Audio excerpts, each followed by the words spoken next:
Good day, everyone. My name is Bob Culler. I'm Senior Vice President for Marketing at FastTrack RTW Services and Solutions.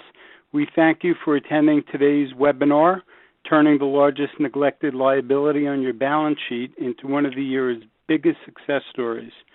Our company specializes in helping the insurance industry with disability, return to work, and waiver of premium risk management solutions that enable financial and operational efficiencies.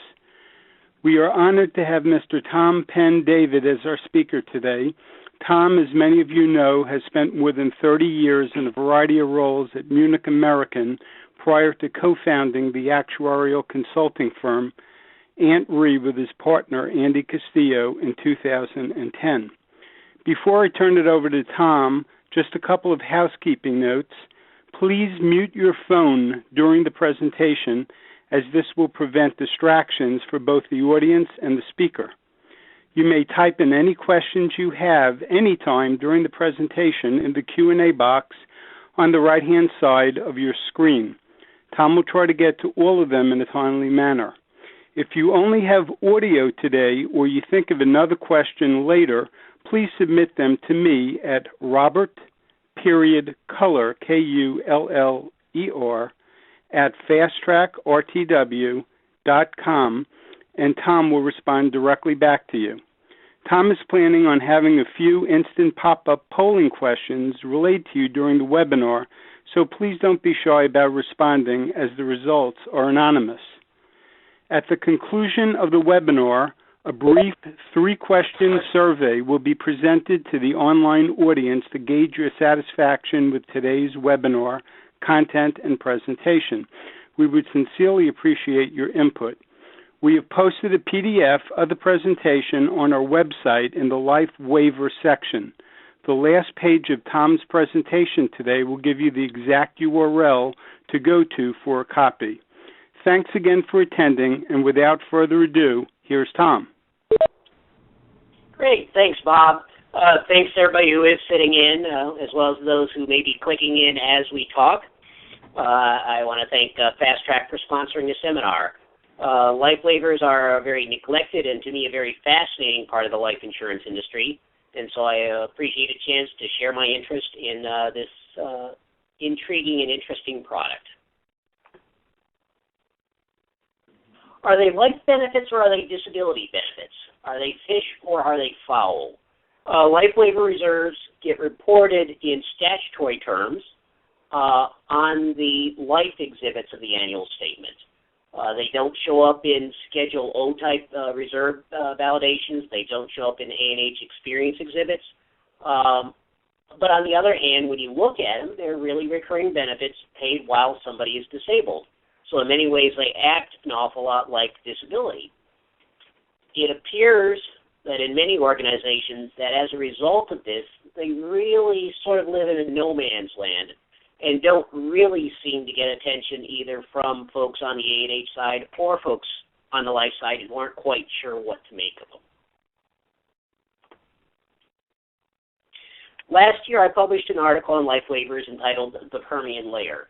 The article was actually written to celebrate the 100th anniversary of the very first actuarial table that governed how to value life waiver reserves. In some of the circles that I worked in, that was a very, very exciting event, and boy, did we have a big party. But seriously, the points that we are going to try and talk about today is we're going to talk about the significance of life waiver costs. We're going to suggest at least a few obvious points that imply that they may not be getting either at an industry level or at a company-by-company level the attention that you might expect them to be getting given their size. And we're going to suggest that you can perhaps get better enterprise results in terms of financial outcomes if you can persuade senior management to dedicate a little bit more time, effort, and resources to the management of life waivers. Before I get started, I wanted to get a brief feel for who is on the call today in terms of background. By bias, I tend to be somewhat actuarial but in fact, I want to know whether I'm speaking to actuaries, claims professionals, or others. So with that, I'm going to ask you to respond to a poll that I hopefully have just flipped onto your screens. Yes. Yeah. Let me get that.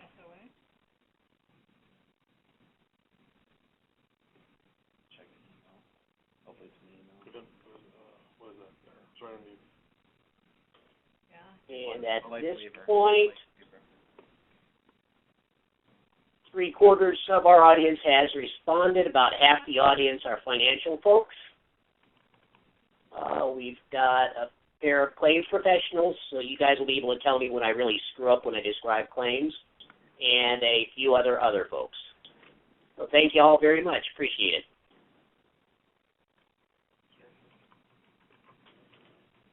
With that in mind, I won't feel too sheepish if I do refer to actuarial topics from time to time. Life waivers are some of the oldest disability products in the U.S. market. Generally, disability products and waivers started in Germany in the 60s, 70s, 80s, as near as I can read in the literature. They started being offered by some of the big U.S. mutuals back in the 1890s. Companies like Travelers, who was a mutual back then, as well as some of the folks we recognize today, like Met and Pru and some of the other big folks who were mutuals back then. They'll actually, obviously, have gone back and forth. The products have been issued over the last 100 years in a range of different forms. Some of the earliest products upon permanent disability, which basically was all that was offered back then, would provide either for a waiver plus typically some additional annuity benefits. So maybe $1 per every 100 of face amount or something like that, $1 a month. Group and individual waiver, for obvious reasons, have fairly different structures.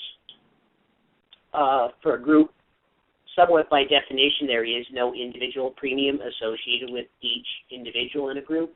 Therefore, you can't really define what you're waiving at each period. So instead, a group benefit is a promise that at some point in the game, if an individual who is appropriately enrolled in the group and eligible for benefits passes away, they will in fact get benefits. Therefore, the group waiver is a promise of a future payment. Whereas an individual waiver is actually waiving a specific periodic waived premium that looks an awful lot like a disability pension. Over a period of time, there have been a number of valuation tables that have been used to calculate the liabilities that are payable for claims that are ongoing. The Hunter's Table, as I said, which was introduced by Alfred Hunter in 1912 for New York Life.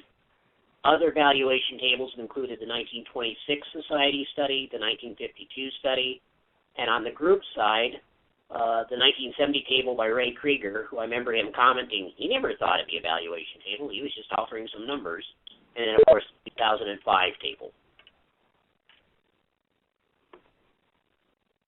Size of the industry reserves.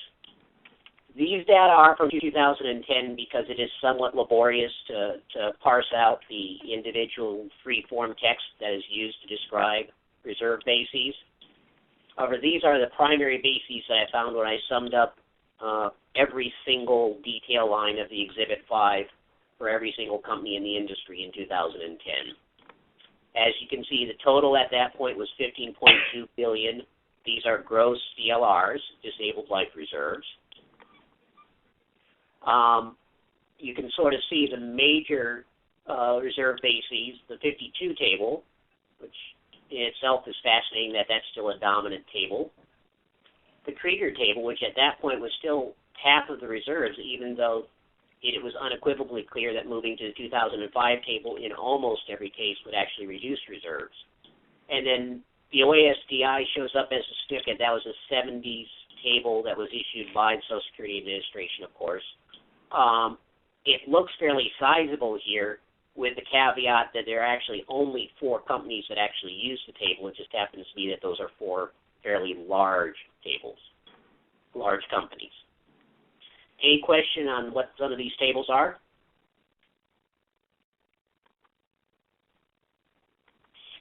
Moving on then. In the aggregate, how big are waiver reserves? or waiver benefits. The data here are actually sort of funny. If I picked 2003, I might have showed a slightly more consistent picture, because in fact the number of lives covered by individual in 2003 jumped up by about 6 million. So it was up to 44 million. But since then the trend has been unitary, that from that peak of 44 million lives covered, fewer and fewer companies have actually been promoting individual waiver, and so there's been a consistent trend down to the current total of 33 million lives covered. By comparison, group actually has sort of the opposite. It has a $6 million bump down in 2003, so obviously you can imagine what the anomaly was. And then it has shown a consistent growth as the rate of active lives with waiver has been very consistent to the number of active lives that have group life benefits. Total reserves, as you can see, the individual has got both ALRs and DLRs, with the ALRs being about half of the size of the disabled life reserves. Group, you might expect there to be 0 for active reserves for traditional group because of the fact you don't have a traditional level premium to calculate net present value of future benefits minus net present value of future premiums. In fact, these are generally associated with companies that are in the association market or other types of group life products that most group people would not consider to be pure group. Add up all the pieces, there's roughly about $20 billion worth of life reserves on active lives and reserves on disabled lives that are held by the industry at this point.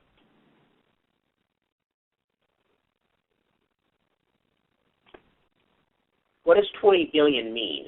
To me, it's a large number, a billion here, a billion there, so you're talking real money. But here's some other scaling comparisons. You compared the $20 billion in life waiver reserves held by the industry in 2012 to the total profits of the industry. That would have been around a third of the profits for the entire life insurance industry. Would have been around a sixth of the total life premiums collected by the industry in 2012. And probably most meaningfully, that's around 5% of surplus, which suggests for companies trying to manage surplus ratios that if there are any way in which you can reduce the amount of the balance sheet that is committed to life waiver reserves, there exists the potential to help improve surplus for the industry and for your company. A somewhat different way of looking at the size of life waiver and its significance is to compare it with other disability benefits. This chart here identifies the number of lives as of the end of 2012 that are covered by various benefits within the U.S. The orange and purple slices, which add up to about 6.3 million, are all of the individual disability that the industry had in force as of December 2012. The olive and the aqua sections, which add up to about 56 million, are all of the individuals with either Group STD or Group LTD or both. As you can see, that means that roughly, since there are about 155 million workers in the U.S. as of the end of last year, or actually as of last month, roughly 1/3 of all working individuals actually have group disability coverage. By comparison, there are 47 million people covered by group life waiver than 33. So you've actually got significantly more people covered by life waiver than you actually have for all disability coverages combined.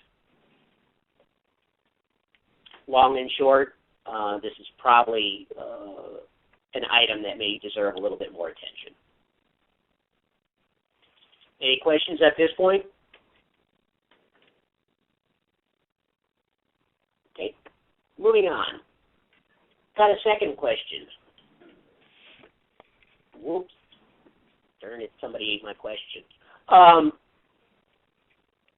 Going to the polling question.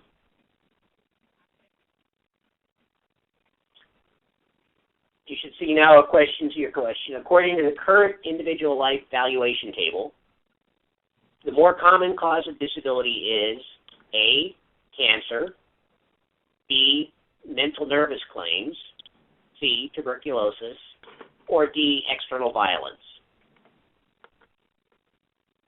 And if you would be so kind as to vote for which of those you believe is going to be the more common cause in the current individual valuation table, I will appreciate that.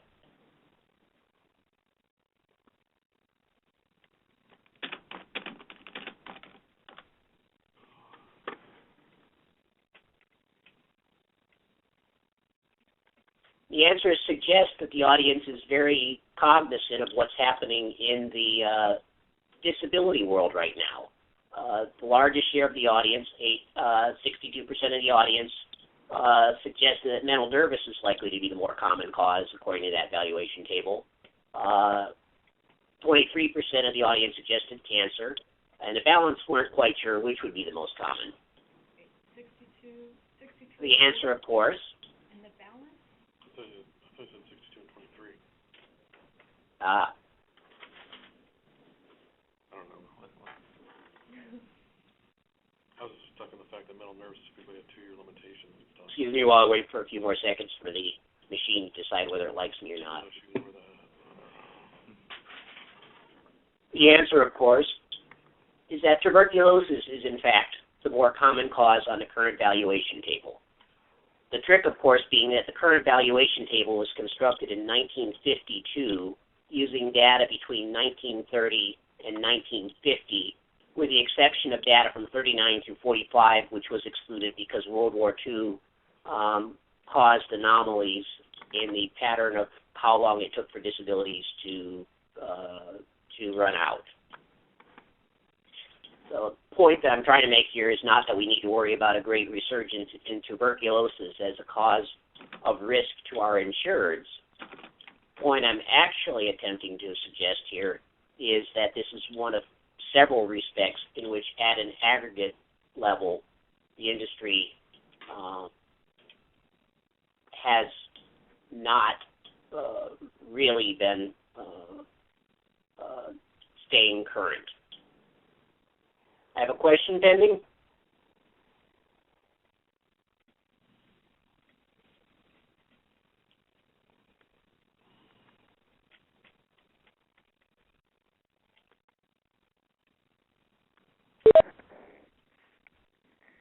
Hello, pending question? Okay, hearing none and not seeing one right now, I will keep moving forward.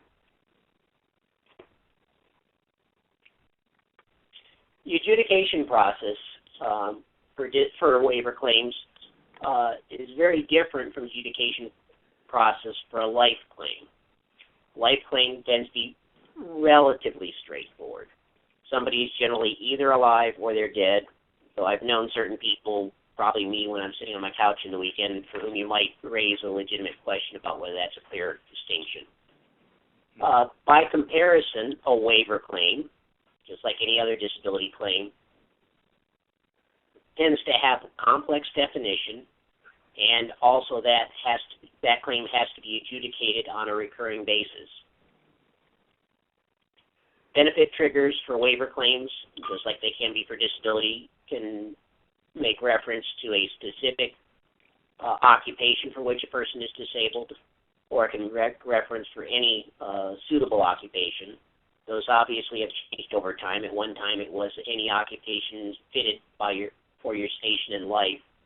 That has, of course, since changed to more recent definitions.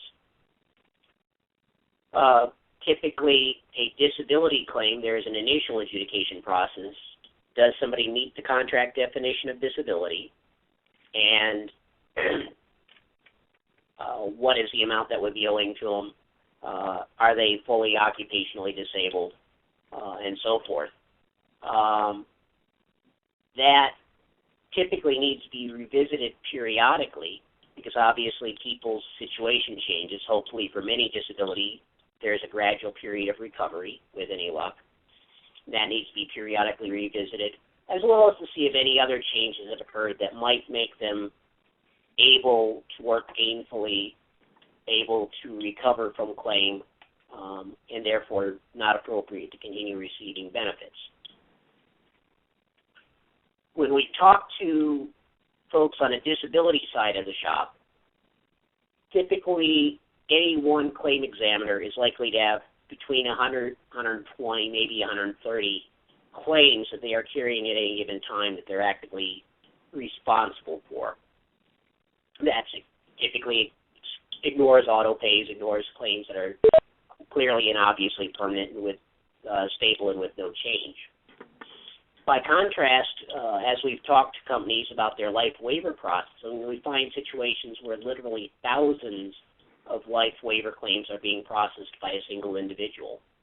That number actually varies considerably. We see numbers all the way from 250 all the way up to 3,500 for certain companies. Point being that while the dollars involved in any single claim for an individual disability may well be higher than they are for a life waiver, nonetheless, the type of consideration and care that's provided to a disability claim simply cannot be provided to a life waiver claim with the way that companies currently are staffing typical claim departments in the life area. In addition, it's fairly typical when we visit a company in the individual or group disability market that they bought a automated claim system that provides a walkthrough process to assist with the initial processing of a claim, and also to assure that regular follow-up review of definition changes and ongoing medical review and so forth is occurring. More typically, we find when we're talking to companies about their life waiver group that those folks rely on a lot of yellow stickies sitting on their wall to determine what has to be done for each of those thousands of claims that they're currently trying to adjudicate. Or gal, sorry. Right here, we've sort of got a description of what a typical life waiver adjudication process looks like. This, again, is based on talking to various companies as well as the experience of some of the claim professionals who work with FastTrack. As you can see, there are an awful lot more steps here, including understanding the occupational duties of an individual, which is critical to determining whether they can or cannot do those duties, and also understanding the medical characteristics of the individual. The process, as I said, we are finding is generally manual and can result in an awful wide range of adjudication outcomes for apparently similar claims. The potential result of this process is that claim reserves may well be grossly overstated based on the fact that decisions may or may not actually be adjudicated to the contract, that the decision may be reliant on an analyst's impression of whether a given medical condition disables somebody from a certain occupation rather than being guided by a structured analytical process. The result is that you tend to have potentially higher appeal rates because claims may or may not be claim decisions may or may not be very clearly laid out. So lack of best practices, and even more, there's an issue about whether a claim is adequately followed up even after an initial determination has been made, for instance, at the time of a definition change.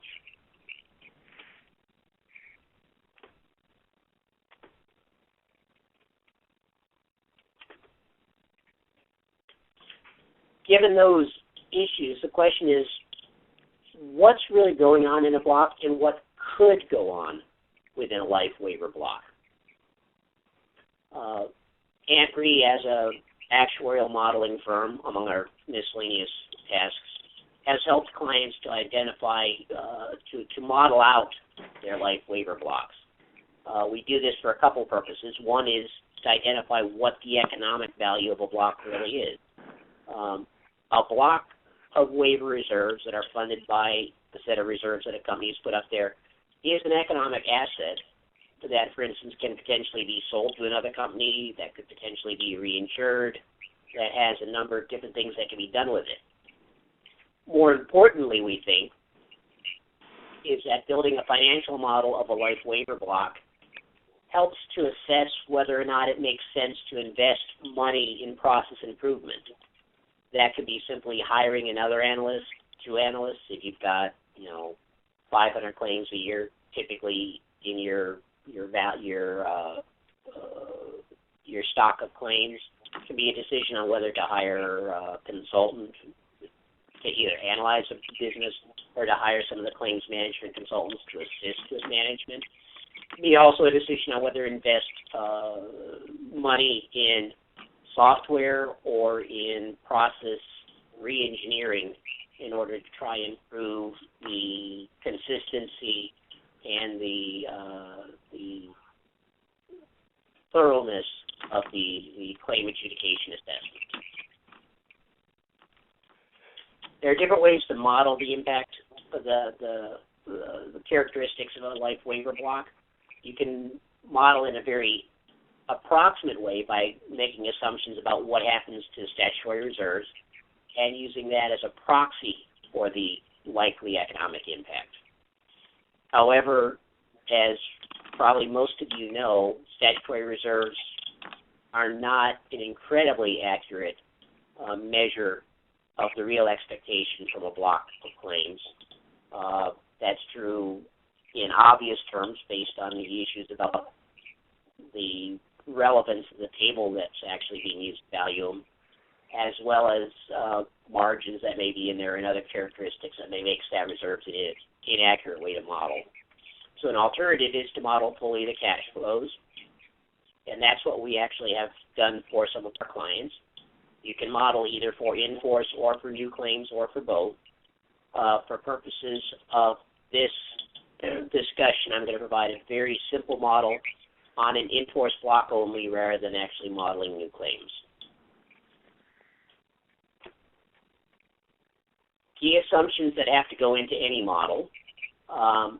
There are both valuation and experience assumptions. That's continuance, and if you're modeling new claims, incidents as well. And also there are investment assumptions that have to go in. Assumptions will be different both for computing reserves for the business as well as for running out the actual expected experience on the business.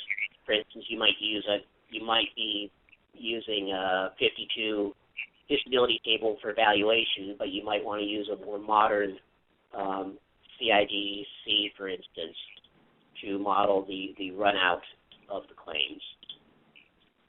Other elements include required surpluses, expenses to handle each claim, and demographics of the claims block. Demographics, we're thinking of characteristics like the age at claim, gender, duration from claim, base amount of claim, or else premium being waived for each claim. For purposes of this exercise, we're interested in doing sort of a before and after.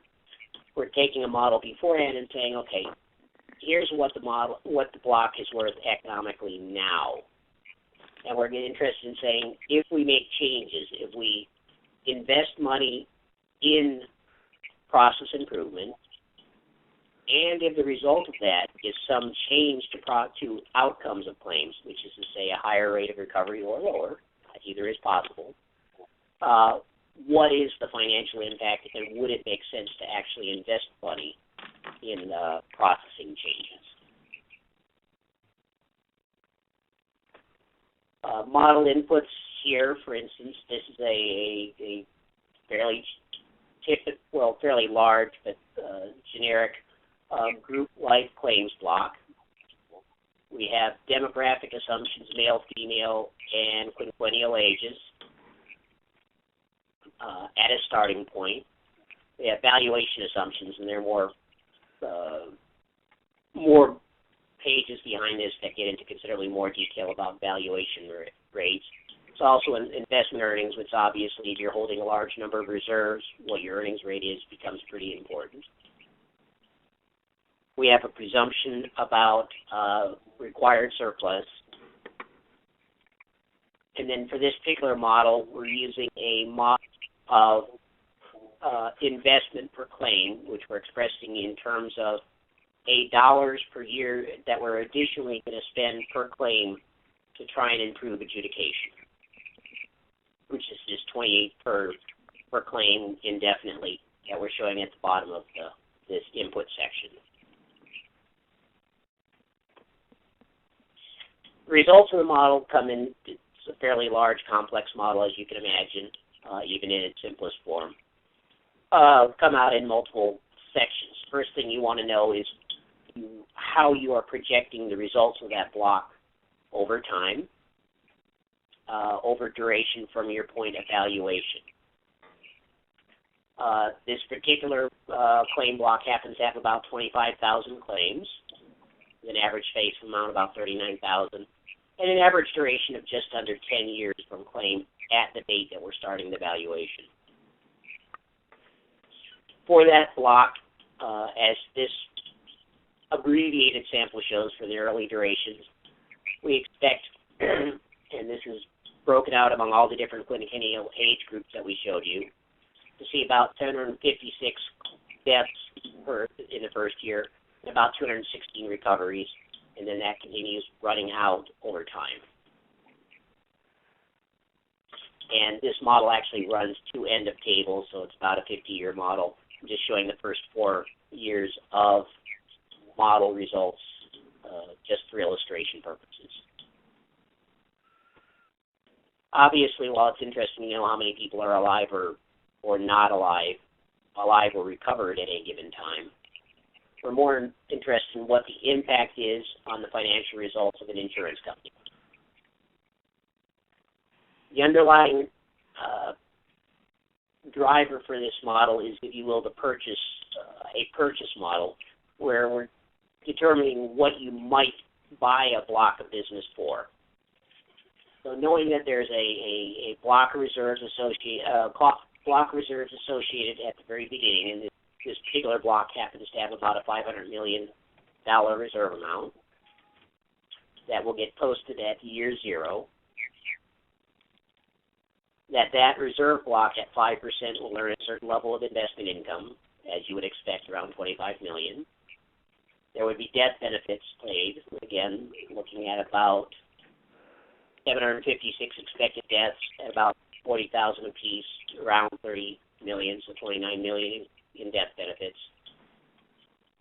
Changes in reserves, obviously, as you pay off each death benefit, you release some of your disabled life reserve, and you also release the required surplus associated with those reserves. So in this model, in the first year, we contribute $538 million of surplus to the block to support the block. And then each year thereafter, we see gains from the block as reserves are released due to deaths and recoveries.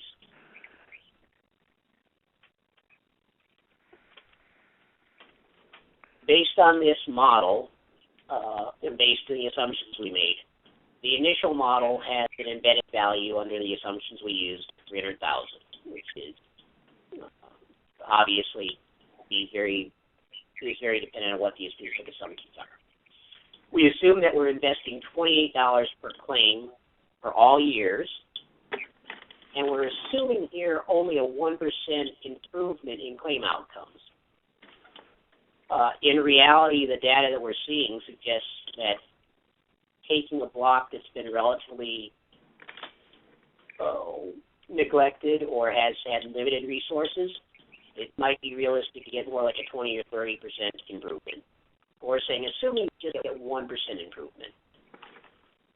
If that is the case, over the lifetime of the block, we expect to increase the expenses that we're putting into the block over 50 years on a present value basis by $700,000.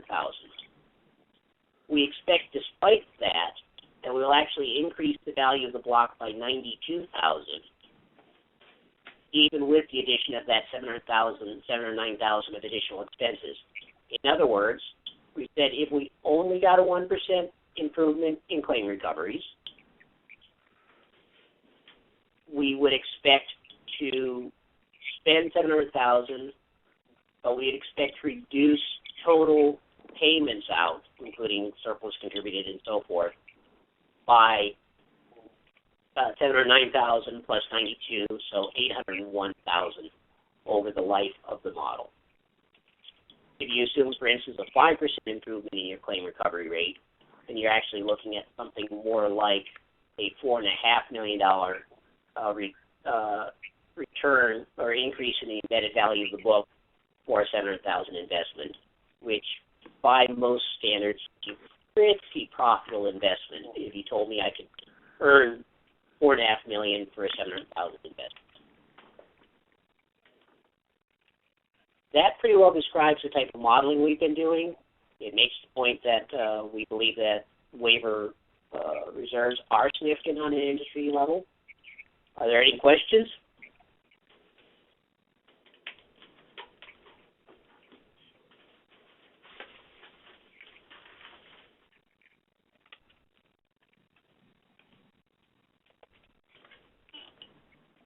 Hearing no questions, I'll turn it back to Bob.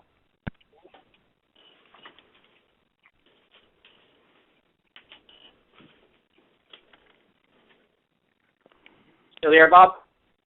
Yes, I am. Can you hear me? Yep. Great.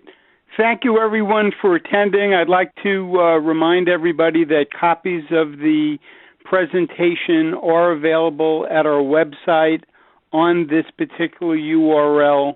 If you go to it, it's the very first thing that you come to, and it's in PDF format.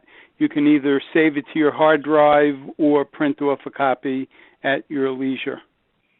And anyone who has additional questions, please feel free to email myself or Tom, and we'll get back to you as soon as possible with answers. Thank you very much, and have a great day. Thank you. Bye-bye.